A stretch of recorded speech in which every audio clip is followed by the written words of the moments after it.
ngayong araw na ito ng... Friday! Ay, Hindi pa. Kasi Masyado akong bakasyon eh. Merkulis so ngayon, araw po ng tradisyonal na Baclaran Day, ika-25. Simula na, di ba? Nagsisimula na ngayon. Yung tinatawag na hearing, di ba? Diyan po sa impeachment trial. So halos makakasabay na yan, ha? May ICC, meron dito sa Kongreso, ayan, merong international, merong lokal. puro sisi. Oh. Sino na sisi? Yun ang hindi ko alam. Ayun. 2 minutos na makalipas ang alas 12 ng tanghali. At syempre, ito na po ang ating palatuntunan sa Senyor Balita ngayong araw na ito ng Miyerkules. Kasama namin ang buong pwersa ng News and Operations Center ng DWIC Radio at Aliw 23 TV. At ganoon din po ang reportorial team ng DWIC Radio at Aliw 23 TV. Hanggang alauna po kami ng hapon. Dito pa rin sa ating palatuntunan, Senyor Balita! At sa mga nangunguna nating mga balita ngayong araw na ito ng Miyerkules, matapos po ang deklarasyon ng State of National Emergency, seguridad sa mga energy facilities ay hinigpitan na rin po ng PNP. Senyor Balita! Sapat na supply ng LPG at diesel pinatitiyak ng grupo ng mga panadero sa DOE. Mabagsak ang mga panadero natin, ano? Kasi meron tayong, kasi mawawalan tayo ng pandesal sa umaga. O, lalo na yung malunggay pandesal. Wala, Puro panulak na lang, wala nang pambara. Oo nga, bara na nga lang. Oo nga, bara. Hindi nagrereklamo yung panulak, ano? Puro yung pambara. bara lang ang paano iinom yan? Wala. Hindi, Wala problema. May tubig ata naman sa- eh. May tubig naman eh. Okay lang. Kahit na raw walang kape. Ano nga lang paikliin? Ang dami pinaikli ngayon, ha. Ako lang maikli na eh. Pinaikli pa ninyo. Ang operating hours ng mga mall at iba pang establishmento inihain po sa kamera. Ang balita ko, puro maikli. Susunod ko, maikli. Maikli na naman, oh. Ito, mas maikli. Mini na lang. Mini trial. Maikli din. Sa impeachment complaint laban kay Vice President Sara Duterte. Ayun, gumulong na po sa Kamara. VP Sara muling rumesbak. O ang mga pangunay nating mga balita, ihatid namin ang detalye ng balitang yan, senyora, at mga amigos at mga amigas, pagkalipas po lamang ng paghatid namin sa inyo ng pinaka-latest na lagay ng ating panahon sapagkat talagang nadadama ko ng init. Hindi lang po ang init, pati tubig namin mainit. Pagbukas po ng gripo, mainit. Mainit talaga. Kako, alamin na natin at nandito na po at kasama natin ang ating El Bonito, Daryl Justin. Babalik, ako'y nabalita ko, ikaw rin wala din pala kahapon sa inyo. Oo, wala rin ako kahapon. Ayusin naman yung mahalaga. Mahalaga naman yung nilakad mo. Oo naman, mahalaga yun. Sa akin din naman mahalaga. Ah. Para may work-life balance tayo. Okay. Ikaw naman. Ha? Ano naman ikaw? Relax. Sa dagat. Maganda yun. Maganda yun. Lalo na't nagdeklara. Hindi yung puro work. Ayan, Walang relaxation. Maganda yun. Nag-relax muna ako. Oo, nag-relax ka Kaso lang. nabitin. Ha? Bitin. Sana Nabitin yung all. aking bakasyon eh. Oo Parang nga, kulang no? pa. Parang Minsan, kulang, pag nag-enjoy ka, parang feeling mo kulang. Kailangan hindi isang araw yan eh. Ha? Dapat yan, mga isa hanggang isang linggo. Kung Sana mag-sponsor ko, all. gawin natin isang linggo yan. Malayo-layo din ha. Ako'y galing ng Ang sponsor Morong. ko lang, laging 3 araw lang. 2 nights and 1 day. Ay, 2 nights and 3 days. Oo. Ako, ganun din yung sa akin. Nagsimula 2 nights ng and 3 weekend. days. Ako'y bumiyahe na Central Luzon. Morong. Wow, ganda ron. Diba? Ganda ron. Dagat doon. Naman. Ganda ng dagat doon. Ang lakas ng hampas ng alon. Sa ganda ron. Doon sa ano? Kailangan mo ba? Naghanap. Pwede pa ba siya sponsoran? Napakalinis ng tubig. Malinis. Pero sponsor. Sponsor? Naligo ka? Maliligo ka. Sponsoran kita ng shampoo.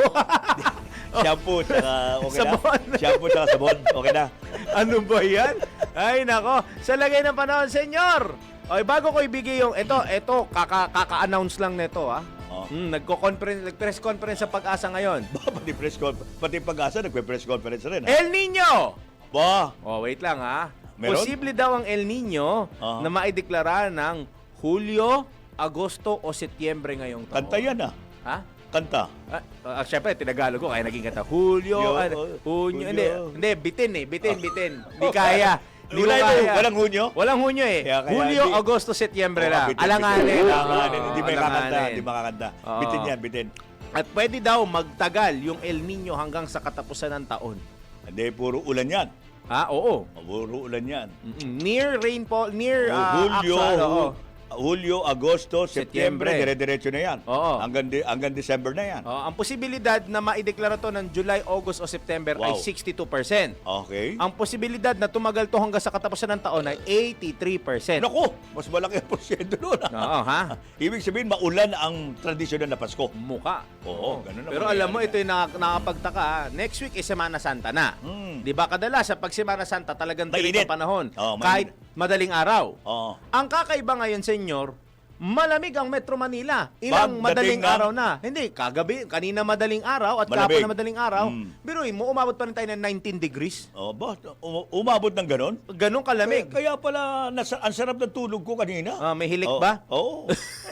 Humihilik ha? Oo. Alam mo kung anong dahilan yan, senyor? Meron pa silang tinatawag na northeasterly wind flow. Pero, pahabol pa ba yan? Hindi, Kala hindi siya ko pahabol. Kala ko sinabi nilang wala na. wala nang amihan. Oo. Pero yung hangin mula doon, may bugso pa.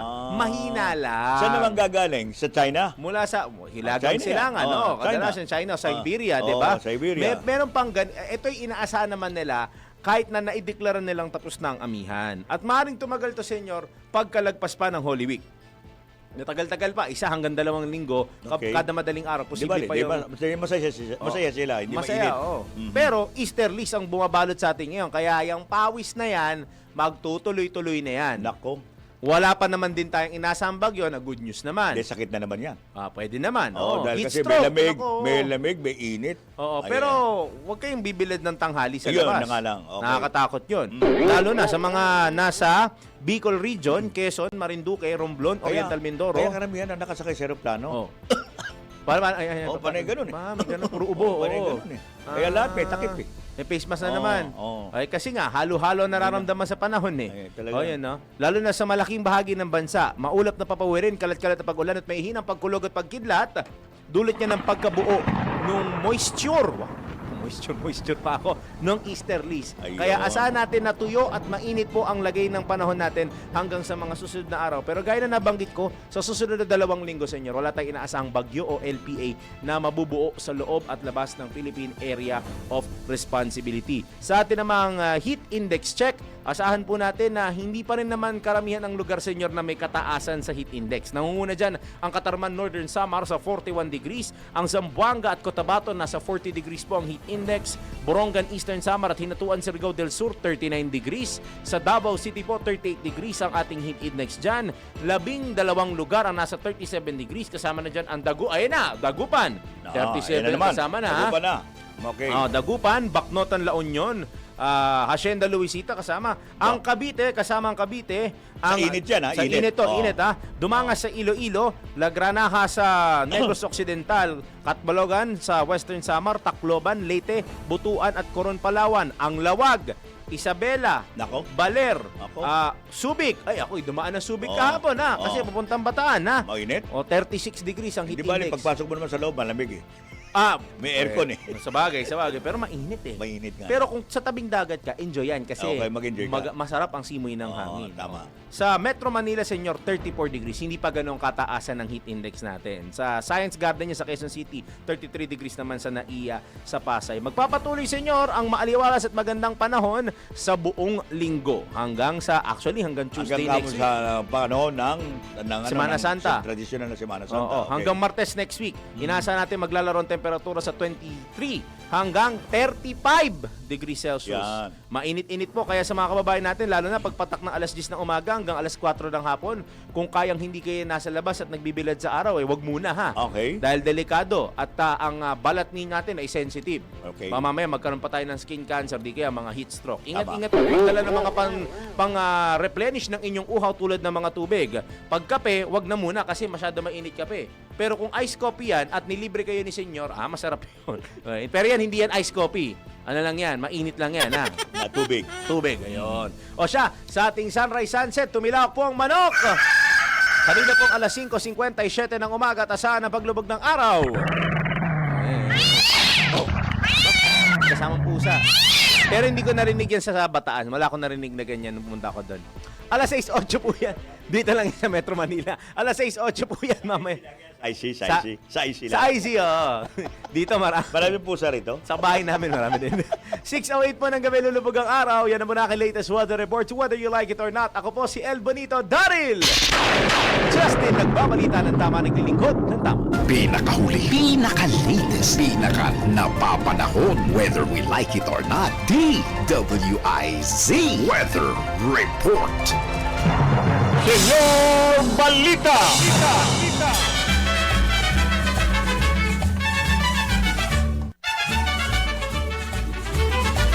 12 minutos na, makalipas ang alas 12 ng tanghali. Enter na tayo. Arriba na tayo sa ating mga umaariba nating mga balita.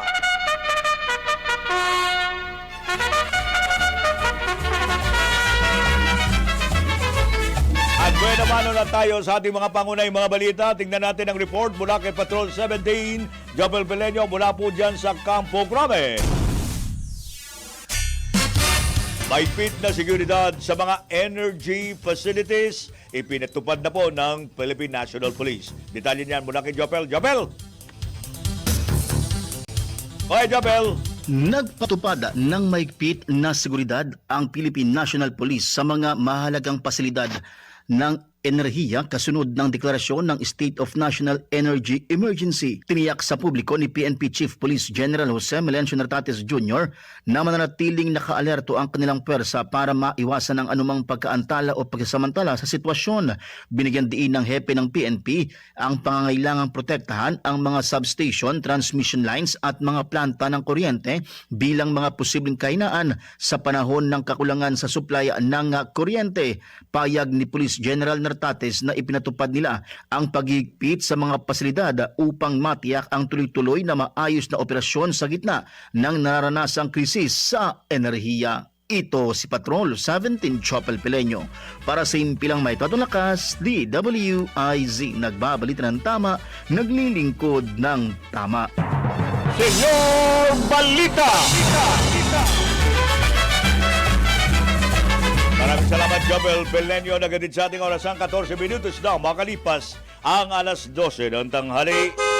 Samantala, umapila na po ang Philippine Federation of Bankers Association of PFBA sa pamahalaan na aksyonan ang mga pangangailangan ng mga panadero sa harap ng walang prenong pagsirit ng mga presyo ng mga produktong petrolyo. Ayon kay PFBA President Lucito Chito Chavez, dapat tiyakin ng Department of Energy na may sapat na supply ng LPG at diesel na mabibili ang mga panadero. Gayunman, aminado si Kachito na may hirapan daw ang industriya ng tinapay na panatilihin ang kasulukuyang presyo ng kanilang produkto kung ninipis ang supply ng LPG o diesel na karaniwan nilang ginagamit na panggatong. Kung sakasakali ba, hanggang kailan ba itong ating mga panggatong na LPG? Gaano ba ang itatagal nito? Dahil karamihan sa maggagatong na maliliit na bakery sa kanilang paggawa ng tinapay, LPG ang ginagatong. Ito ba'y may kasiguruhan? At kung magkaroon ba ng shortage, ano ba ang plano ng DOE sa mga bakery, sa mga may bahay? Paano ba ito gagawa ng isang maganda at tamang sistema para makarating at magkaroon ng assurance ang mga panadero na hindi kami mauubusan ng LPG?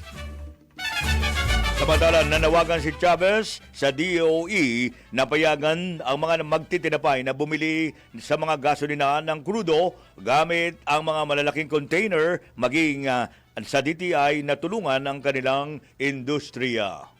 Sana ang DOE, ang Department of Trade, may malinaw ng paraan. Paano ba makakarating sa mga maliliit na bakery ang ginagatong ay LPG sa kanilang tinapay, sa pag-bake nila sa kanilang mga oven? At ito naman ang inyong asahan po sa industriya namin. Kami po'y gumagawa na ng mga paraan para makatipid sa kuryente, makatipid sa aming panggatong, makatipid sa aming mga LPG. Alam po namin ang sitwasyong ito noong mga nakarampang panahon. Kaya sana po assurance lang ng ating pamahalaan. Paano makakarating sa maliit na magtitinapay ang LPG kung sakaling magkaroon ito ng shortage? Inig ni PFBA President Lucito Chito Chavez sa panayam ng DWIZ. Senyor Balita! 17 minutos na makalipas ang alas 12 ng tanghali. Inihain na po sa Kamara ni Davao Oriental 2nd District Representative Chino Almario ang House Resolution number 893. Layo nitong himukin ang Department of Trade and Industry at Department of Energy na pag-aralan ng pansamantalang adjustment o pagbawas sa operating hours ng mga mall at commercial establishment sa bansa. Ito'y bilang bahagi na rin ng National Energy Efficiency at Conservation efforts ng pamahalaan bunsod ng krisis sa Middle East na nagpapalala sa pagsirit ng presyo ng langis sa pandaigdigang merkado. At ayon kay Representative Almario, ang pagbawas ng nasa 2 hanggang 3 oras na operating hours o katumbas ng 10% energy savings ay makatutulong upang mapababa ang electricity consumption at mababawasan din nito ang operational expenses sa mga business sector sa panahon ng dry season. Target ng panukala na makatipid sa supply ng kuryente sa gitna ng geopolitical tensions sa gitnang silangan. Senyor Balita!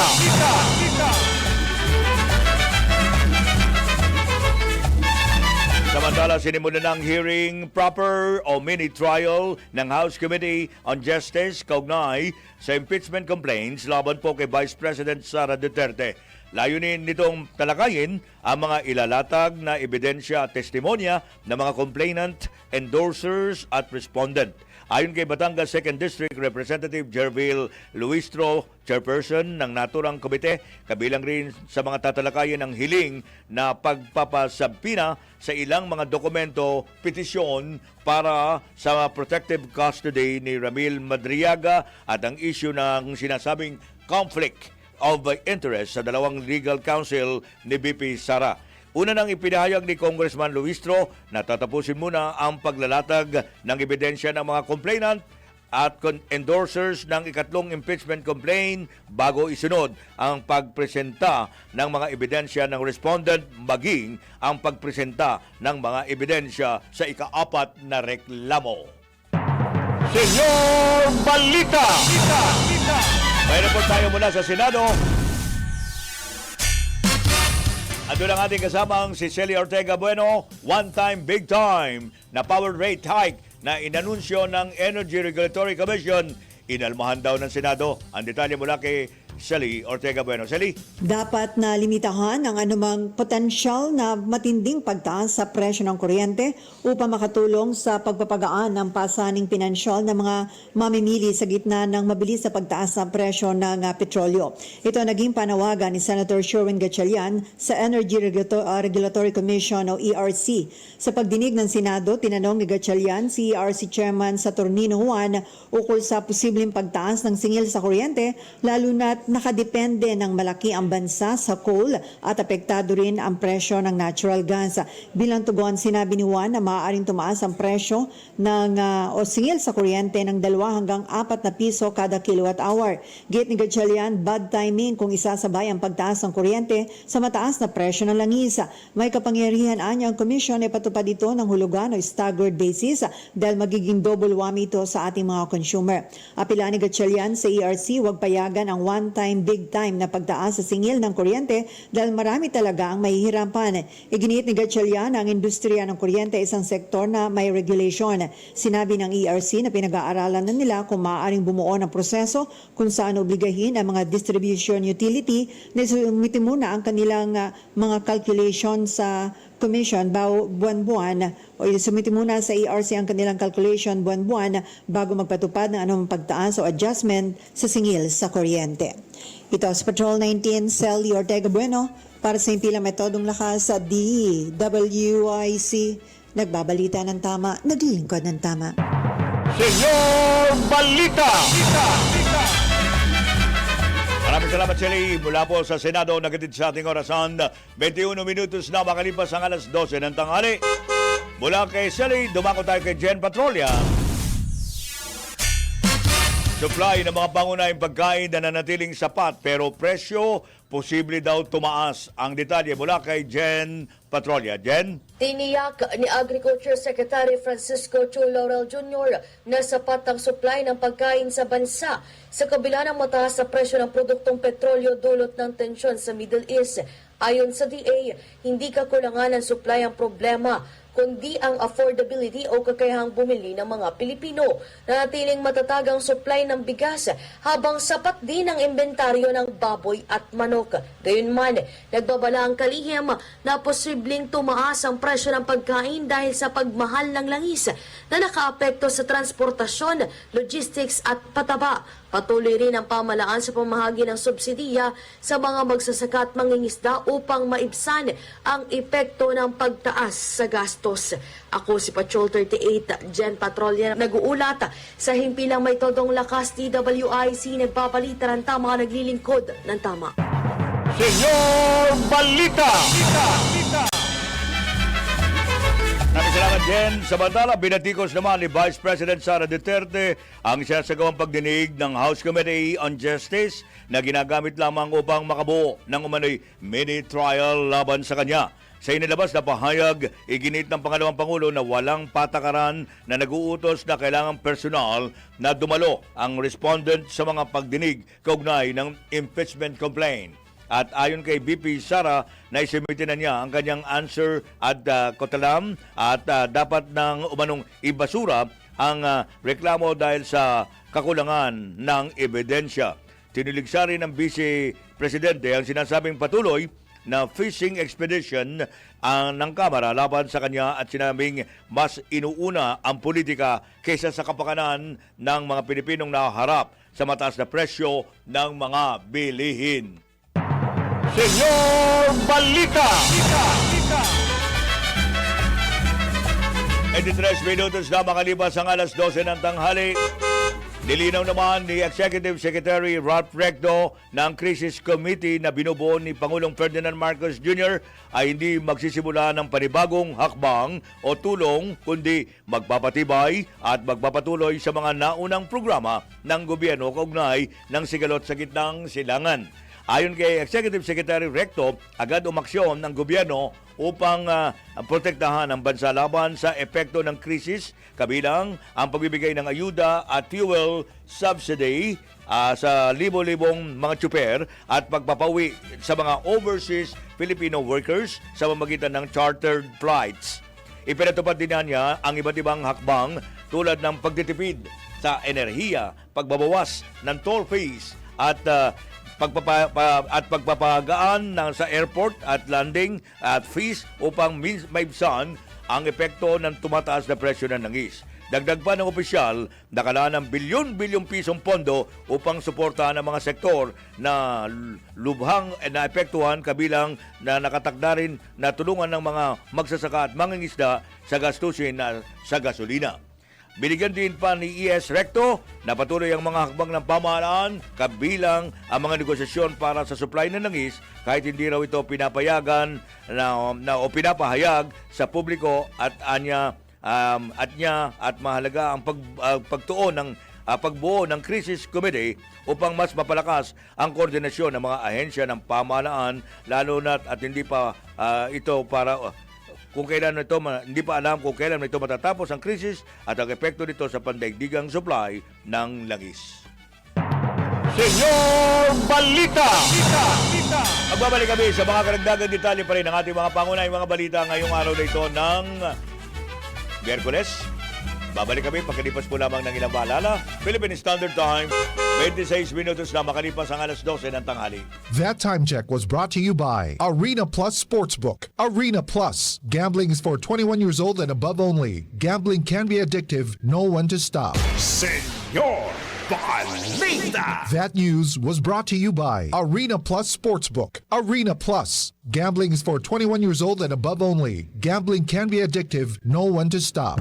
On the court, one truth is clear. Winning is sweet, but it's the losses that build your strength. Every win excites you. Every loss shapes you. We rose above the odds. So can you. Every player has a story. Begin yours now at arenaplus.ph. Gaming is for 21 years old and above only. Gambling can be addictive. Know when to stop. For more information, visit www.pagcor.com/regulatory. Arena Plus Sportsbook. Arena Plus. Gambling is for 21 years old and above only. Gambling can be addictive. Know when to stop. Panatilihing masaya ang paglilibang. Magtakda ng oras at limitahan ang gastos sa paglalaro. Huwag magsugal kung nalulungkot. Huwag hayaang makasira ng buhay at pamilya. Para sa impormasyon ukol sa responsible gaming, bisitahin ang www.pagcor.ph. Isang mensahe mula sa Pagcor. Gambling is for 21 years old and above only. Gambling can be addictive. Know when to stop.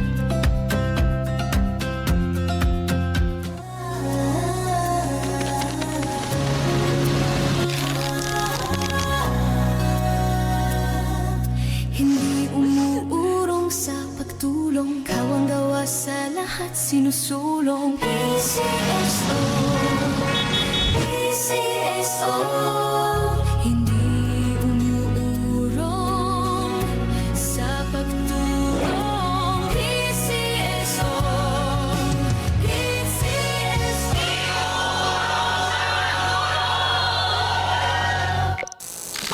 Mula pa noong 1998, ang Regasco LPG ay katuwang na ng mga Pilipino. Ito man ay sa kusina o negosyo. Subok, dekalidad, walang daya ang timbang, at siguradong safe. Yan ang tatak Regasco. Kaya Regasco ang patuloy na pinipili at pinagkakatiwala ang LPG brand ng mga Pilipino. Ano pang hinihintay nyo? Halina sa Regasco. For deliveries, please call 8642-3333 or 0917-899-9589. Panatilihing masaya ang paglilibang. Magtakda ng oras at limitahan ang gastos sa paglalaro. Huwag magsugal kung nalulungkot. Huwag hayaang makasira ng buhay at pamilya. Para sa impormasyon ukol sa responsible gaming, bisitahin ang www.pagcor.ph. Isang mensahe mula sa Pagcor. Gambling is for 21 years old and above only. Gambling can be addictive. Know when to stop. Nakikita pa ba ang pagmamano sa mga Pilipino ngayon, lalo na sa mga kabataan ngayon? Meron siguro, pero yung iba, inuutusan pa. Huwag sanang mawala ang tradisyong ito na nagpapakita ng paggalang sa nakatatanda. Atin ito, Pinoy ito. Kapag nakakita ng kabataan, paalalahanan at tanungin, nagmano ka na ba? Isang paalaala para walang makalimot. Hatid ng ALC Group of Companies, Aliw Broadcasting Corporation, Station DWIZ News Nationwide, DWIZ News FM Regional Group, Home Radio 97.9, Aliw Channel 23, Philippines Graphics, Cook, Plan Bank, Business Mirror, Filipino Mirror, Brown Madonna Press Inc., City State Savings Bank, AAA Southeast Equities Inc., Filipinas Pawn Shop, at ng Sandari Batulao.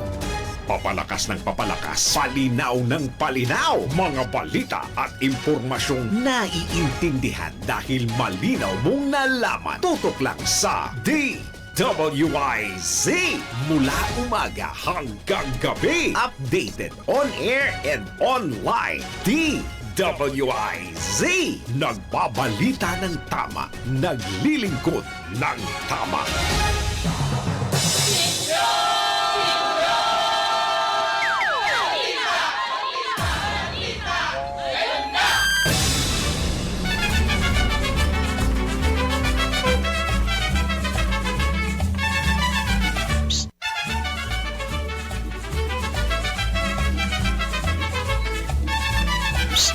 Alas 12:30 na po mga amigos at mga amigas, sa patuloy pa rin ninyong pananangalian habang patuloy pa rin kami mag-aatid sa inyo ng ating mga detalye ng mga pangunahing mga balita ngayong araw na ito ng Miyerkules, araw ng tradisyonal na Baclaran Day, ika-25 ng buwan ng Marso. Sweldo na naman ba? Hindi pa. Hindi pa, next week pa. Next week po ang sweldo namin. Yan, kaya medyo relax lang ha. Relax lang tayo. O siya nga pala, PCSO, pinalalawak po ang tulong sa pamamagitan ng partnership program. Narito po ang report ni Angelo Banyo. Ingil dyan. Dahil sa maraming Pilipino ang nangangailangan ng tulong medikal at pinansyal, inilunsad ng Philippine Charity Six Office ang Institutional Partnership Program o IPP upang makipagtulungan sa iba't ibang organisasyon na nagsasagawa ng charity missions. Ano nga ba ang Institutional Partnership Program ng PCSO? Ang Institutional Partnership Program po, or IPP for short, ay isa lang po sa programa ng PCSO na nagbibigay po ng assistance financially po sa mga accredited government and non-government organizations po. Ano-ano naman ang prosesong kailangang daanan para maaprubahan ang pondo para sa charity mission? Unang-una, kailangan po nilang magsumite ng mga documentary requirements. Ito po ay maaari po nilang isumite po sa aming mismong tanggapan dito sa Shaw Boulevard sa Manila office. Yes. Maaari din po sa aming mga branch offices kasi meron po kaming branch offices sa Luzon, Visayas, and Mindanao. Yung mga documents po na kailangan po nilang submit ay yung pong kanilang letter of intent. Meron po kaming ipino-provide po na application form. Yun po ay sasagutan nila. Sasamahan po nila ito ng kopya po ng kanilang DSWD or DOH accreditation. Dapat po meron din pong project proposal. So yung project proposal format din po ay pinoprovide din po namin. And then, humihingi rin po kami, kasama din po sa documentary requirements, yung kanilang latest accomplishment report. Ayon kay PCSO Social Welfare Officer 3 na si Amor Tanggilig, tuloy-tuloy ang pagtanggap nila ng mga aplikante upang mas marami pang matulungang komunidad. Sa pamamagitan ng IPP, mas pinalalakas ng PCSO ang ugnayan sa mga organisasyon para mas maraming Pilipino ang maabot ng serbisyong may malasakit. Laging sinasabi ng PCSO, sa bawat taya po ay may kawang gawa. Yan ang PCSO, hindi umuurong sa pagtulong. Angelo Bainyo, nagbabalita ng tama, naglilingkod ng tama. Senyor Balita!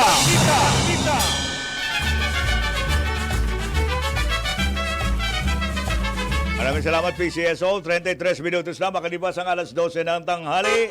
Pa-report tayo mula pa rin sa Senado. Idineklarang State of National Energy Emergency ng Pangulo, suportado ng isang senador. Detalye mula kay Celi Ortega Bueno. Celi? Suportado ni Senator Erwin Tulfo ang ginawang pagdeklara ni Pangulong Bongbong Marcos Jr. ng State of National Energy Emergency para tugunan ang mga issue at problemang dulot ng patuloy na tensyon sa Middle East. Ayon kay Tulfo, magbibigay ito ng pagkakataon sa Pangulo para agarang gawin ang mga kinakailangang hakbang para matulungan ang ating mga kababayan na labis ng apektado ng krisis dulot ng giyera sa gitnang silangan. Sa pagdinig ng Senate Ad Hoc Committee kahapon, ilang senadora nagsabing nasa krisis na ang bansa dahil sa epekto ng giyera sa gitnang silangan sa supply at presyo ng produktong petrolyo at mga bilihin. Iginita ilang senador na dapat na magdeklara ang pamahalaan ng State of National Emergency para makapagtakda ng regulasyon sa presyo ng mga bilihin at matiyak ang supply ng mga produktong petrolyo sa merkado. Matapos ang panawagan ng ilang senador na ideklara ng may krisis sa bansa, idiniklara kagabi ng Pangulo ang State of National Energy Emergency. Ito sa Patrol 19, Celi Ortega Bueno, para sa impila metodong lakas sa DWIC. Nagbabalita ng tama, naglilingkod ng tama. Senyor Balita! Maraming salamat, Celi Ortega Bueno. Nagatid sa ating orasan, 35 minutos na. Makalipas ang alas 12 ng tanghali. Samantala, plano ng Department of Agriculture na gamitin ang 500 million pesos na bahagi ng kanilang Initial Quick Response Fund upang bumili ng biofertilizers para po sa mga magsasakang Pilipino sa gitna ng idineklarang National Energy Emergency. Ayon kay Agriculture Assistant Secretary at spokesman Arnel de Mesa, bahagi po ito ng agaran at direktang suporta sa sektor ng agrikultura at upang maiwasan ang posibleng pagbagal ng lokal na produksyon dulot ng pagtaas ng presyo ng langis at pataba sa pandaigdigang merkado dahil sa tensyon sa Middle East. Bukod sa QRF, sinabi rin ng DA na target nitong maglabas ng 10 bilyong pisong cash subsidies para po sa mahigit 4 na milyong magsasaka at mangingisda sa ilalim ng Presidential Assistance for Farmers and Fisheries and Fishers sa Abril 6. Gayon din ang pagpapalabas ng 150 million pesos fuel subsidies at iba pa. Senyor Balita! May report si Jen Patrolia. Empleyado ng LTO kinasuhan kasunod ng questionable transaksyon. Detalye mula kay Jen Patrolia. Jen? Sinampahan ng formal charge at isinailalim sa 90-day preventive suspension ng Land Transportation Office ang isang empleyado nito kaugnay ng sinasabing irregular na transaksyon sa paglilipat ng pagmamay-ari ng sasakyan. Ayon kay LTO Chief Assistant Secretary Marcos Lacanelao, nahaharap ang nasabing empleyado sa kasong grave misconduct, paghihingi ng pera at conduct prejudicial to the service matapos umano tumanggap ng 100,000 piso kapalit ng illegal na transaksyon. Nasangkot din sa insidente ang isang job order personnel na ginamit umano ang kanyang bank account sa pagtanggap ng pera, kaya inirekomenda ang agarang pag-terminate ng kanyang kontrata. Tiniyak naman ng LTO na patuloy nitong paiigtingin ang kampanya laban sa korupsyon at mga fixer upang mapanatili ang integridad at tiwala ng publiko sa kanilang serbisyo. Ako si Patrol 38, Jen Patrolya nag-uulat sa himpilang may todong lakas DWIZ, nagbabalita ng tama, naglilingkod ng tama. Senyor Balita! Maraming salamat, Jen. 38 minutos na makalipas ang alas 12 ng tanghali. Mula kay Jen, dumako tayo kay June Samson, ang ating Patrol 24.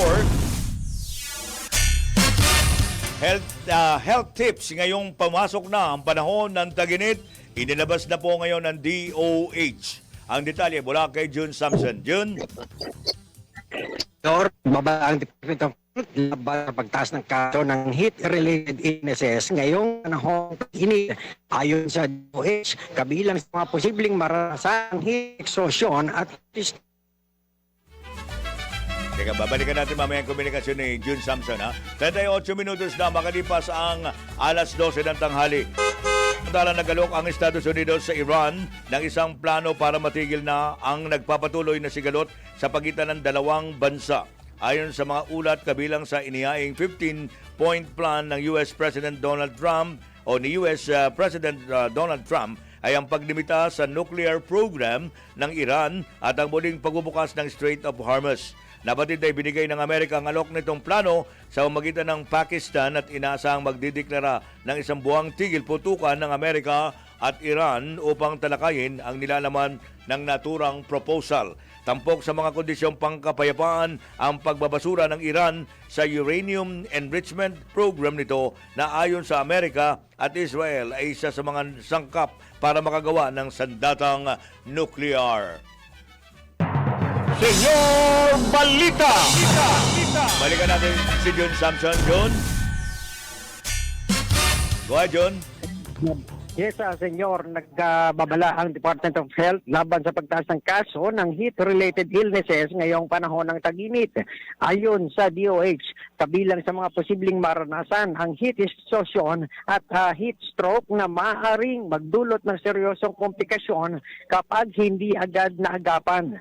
Kabilang sa mga sintomas ang pagkahilo, lagnat, pangangalay, pagkawala ng malay at mainit at namumulang balat.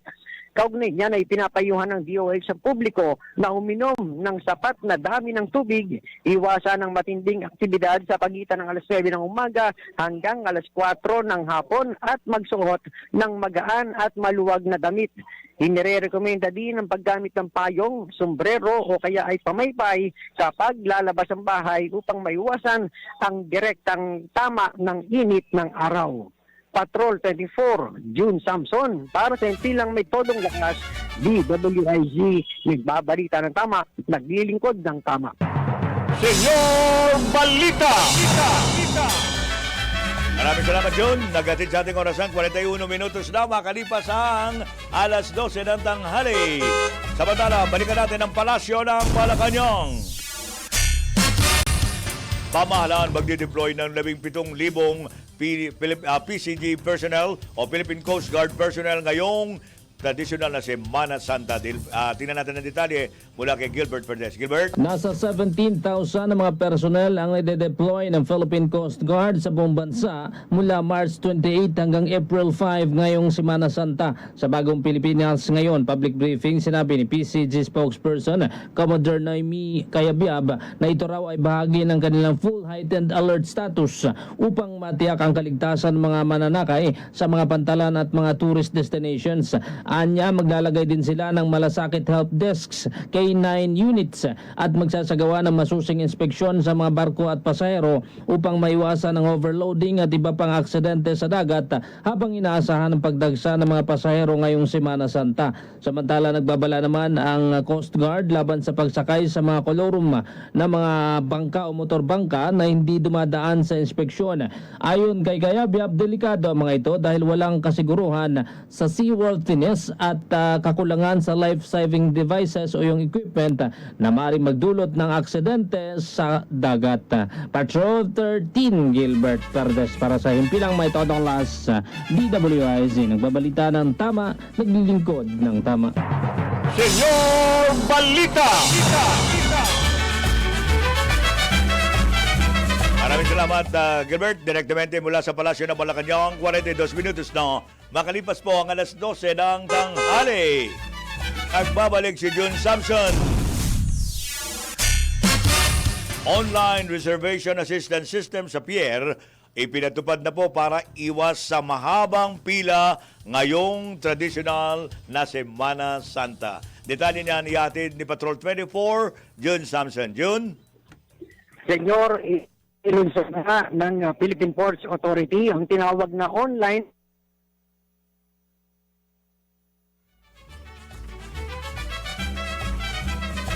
Okay, babalikan natin mamaya si June Samson. Samantala, dumako tayo kay Jen Patrolya.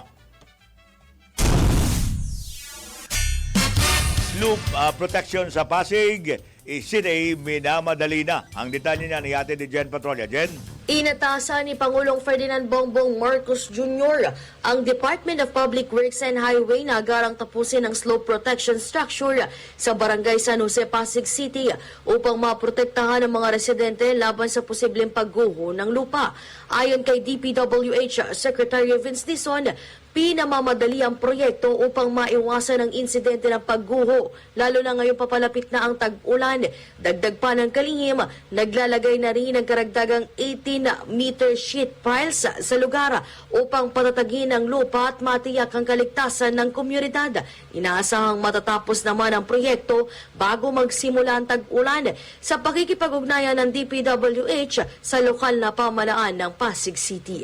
Ako si Patrol 38, Jen Patrolya nag-uulat sa himpilang may todong lakas. DWIZ nagbabalita ng tama, naglilingkod ng tama. Senyor Balita! Maraming salamat, Jen. Samantala, pangunahing dahilan daw ng tiwala ng mga Pilipino kay Pangulong Ferdinand Bongbong Marcos Jr. ay ang kanyang kampanya laban sa korupsyon.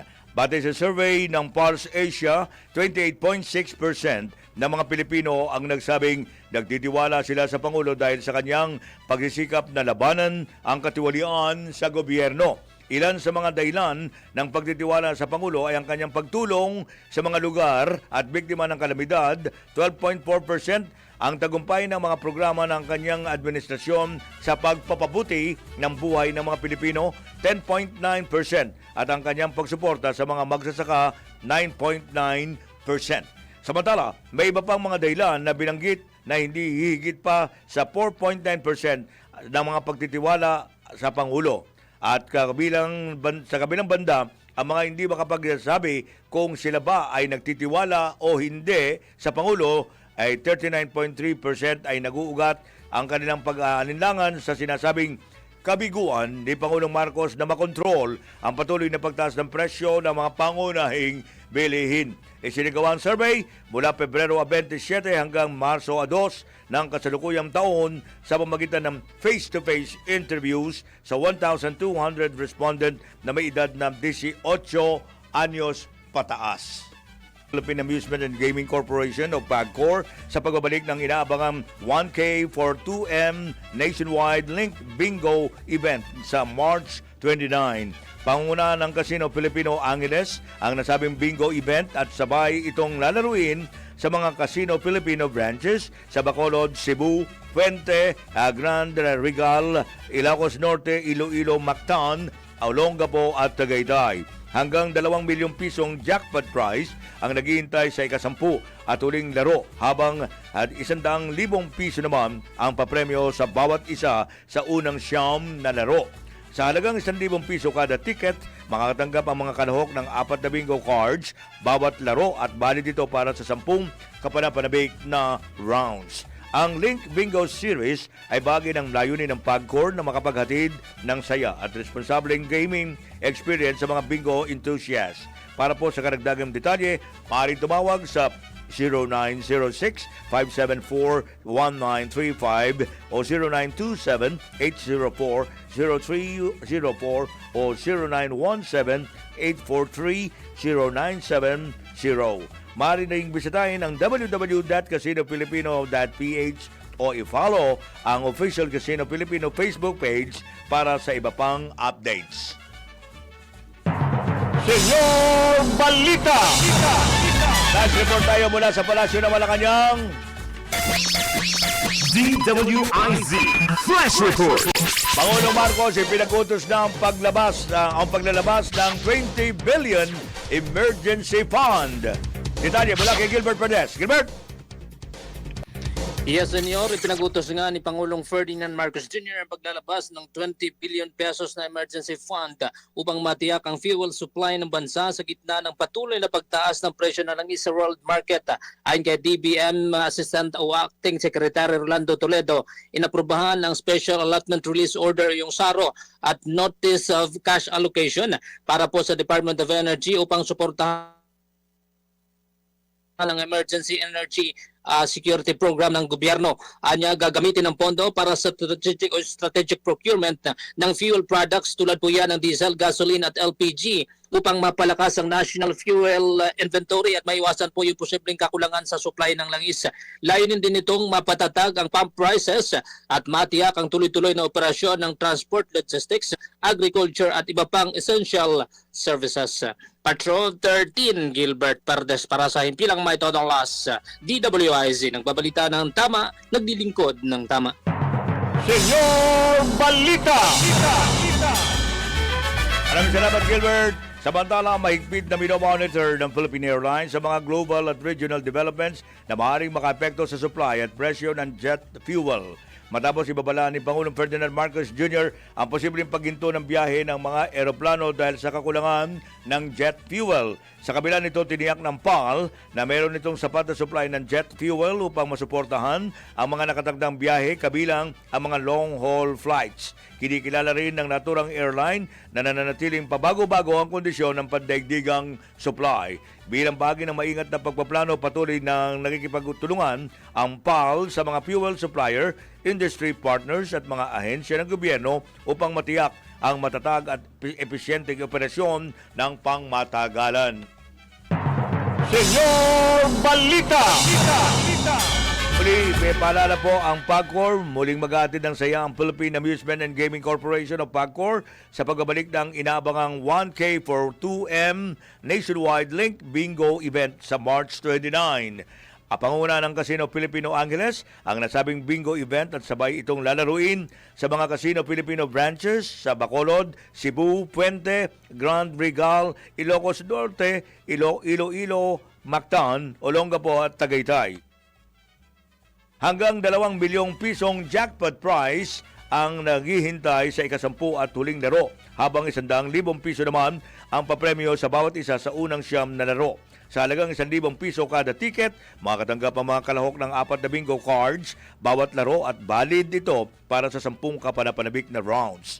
Ang Link Bingo Series ay bahagi ng layunin ng PAGCOR na makapaghatid ng saya at responsableng gaming experience sa mga bingo enthusiasts. Para sa karagdagang detalye, maaaring tumawag sa 0906-574-1935 o 0927-804-0304 o 0917-843-0970.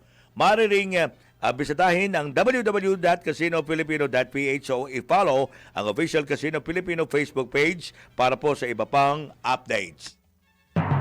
Senyor Balita! 55 minutos na makalipas ang alas 12 ng tanghali. May report si Jun Samson.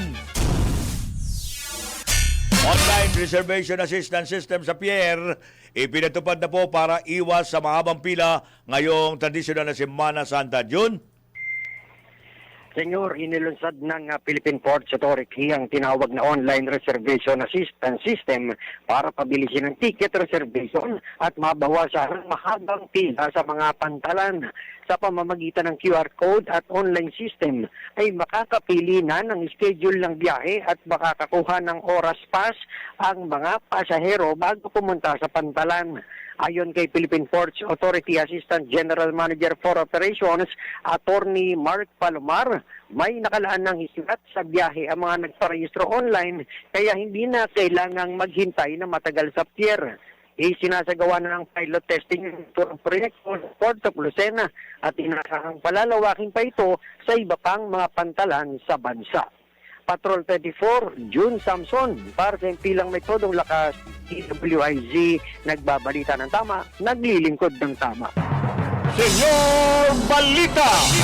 Maraming salamat, Jun Samson. Samantala, dumako tayo sa Calabarzon area. Nandun po si Arman Cambe. Bureau of Fire and Protection ng Victoria, Laguna nagsagawa ng fire drill Olympics kontra sunog. Detalye mula kay Arman Cambe. Arman?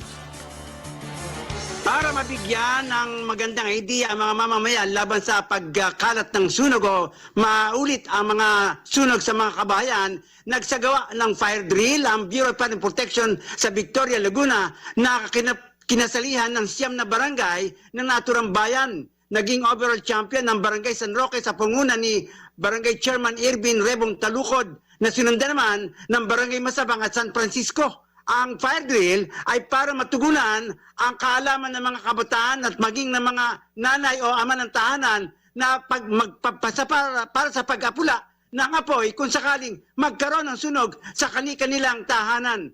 Ang Bureau of Fire and Protection ng Victoria, Laguna ay isa sa aktibong miyembro ng mga fire volunteer na nagsasagawa ng pagkontrol o pag-apula ng mga sunog dito sa Calabarzon. Arman Cambe mula Calabarzon, nagulat pa simpila may todo lakas. DWIZ nagbabalita ng tama, naglilingkod ng tama. Senyor Balita!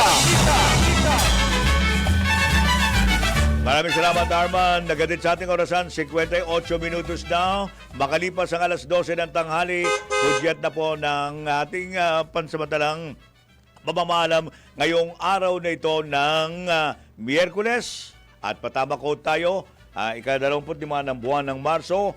At ang ating patama quote, ang hirap makisama sa taong ang bait sa harap mo. Mabait pala sa harap mo. Pero iba ang kwento pag nakatalikod sa iyo. Talaga? O meron bang ganun? Totoo ba yung ginagawa mo sa akin, engineer? Pag oras na sa harapan ko, napakahusay mo. Pag talikod, binabanatan mo. Okay, next program. Itutuloy na po. At siyempre, ituloy-tuloy po ang ating mga palatutunan. Antabayanan po namang si Miss Tony Rose Gaida sa kanyang Tulay Pilipino. Kasama po si Angelo Baiglo. At with that, si Senyor Pacheco, yan na po ang nabanggit natin. Kagina ang ating susunod na programa. At si Senyor Pacheco minsan pa nagsasabi, kami po ay nagbabalita ng tama, naglilingkod ng tama. Adios! Hasta mañana!